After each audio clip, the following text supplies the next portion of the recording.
Hi, everyone. Andy here. As it's kind of back to school season, I wanted to share a story about someone who left a mark on my life that's lasted decades. Um, that's my high school teacher, Mr. Curt Johnson. This summer, I got to spend part of an afternoon with him and his wife, Sharon, and my friend, Buck Cobb. And yeah, so Buck and I went to Snohomish High School together with his sons, Eric and Mark. And there were a bunch of students who had Curt Johnson as one of their favorite teachers, if not their favorite teacher. He influenced a lot of lives.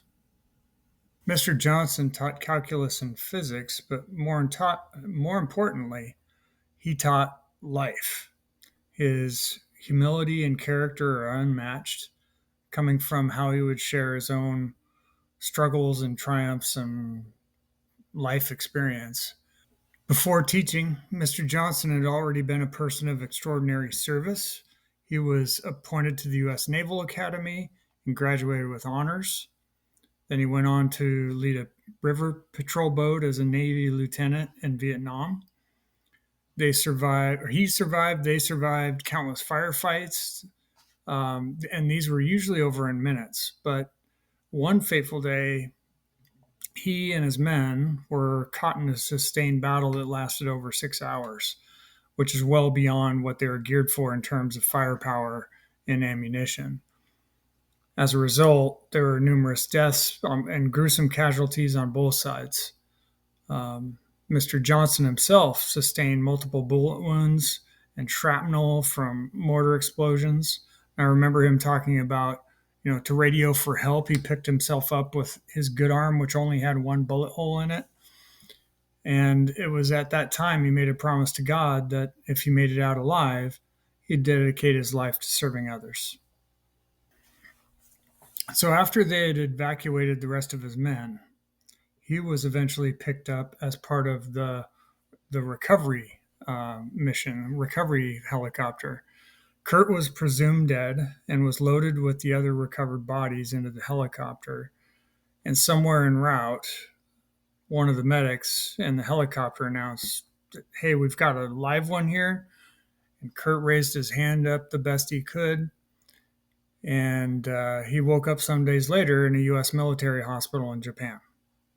That's where he came to meet a nice nurse named Sharon that would later come to be his wife. While he was there in the hospital, he contemplated what it was that he could do to serve others without having to risk his life as much as he did in those days and weeks that preceded his time in the hospital. So he decided to get into teaching.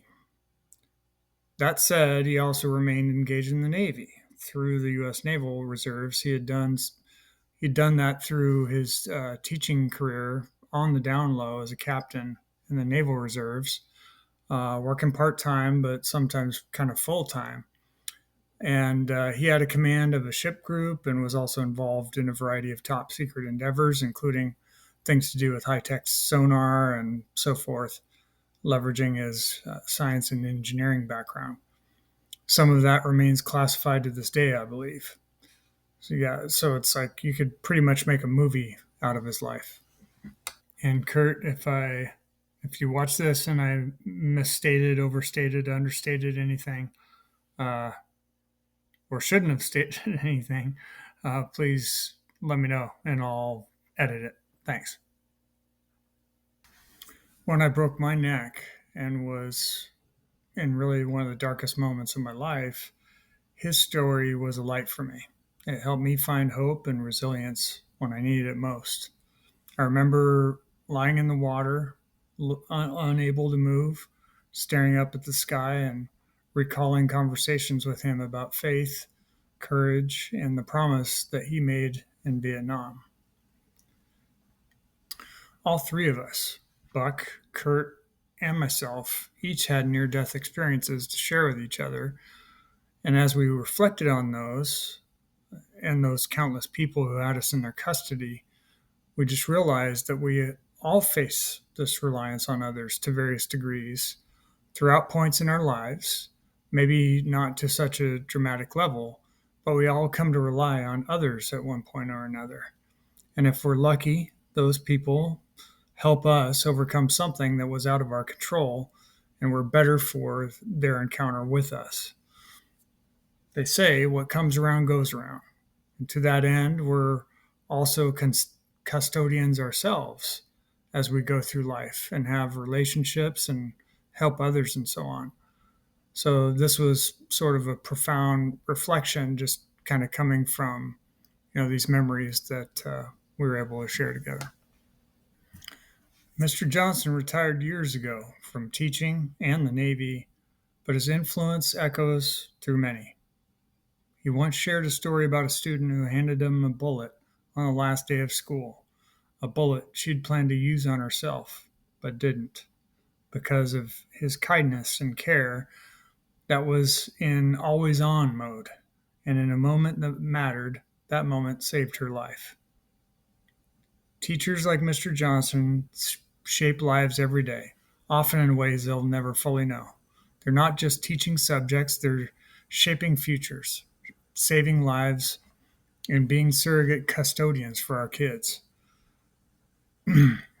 Most of us are not a war hero or graduate from honors with an elite school like the U.S. Naval Academy or work on top secret projects for the U.S. government, but we can all be a better version of ourselves on any day and every day. And we can be better custodians and friends for those who need it when they need us, even strangers. We have thousands or perhaps millions of choices that we make throughout our lives and how we interact with the ones around us in our families and friendships and in our communities and schools and in our careers. Those are the choices and moments that matter.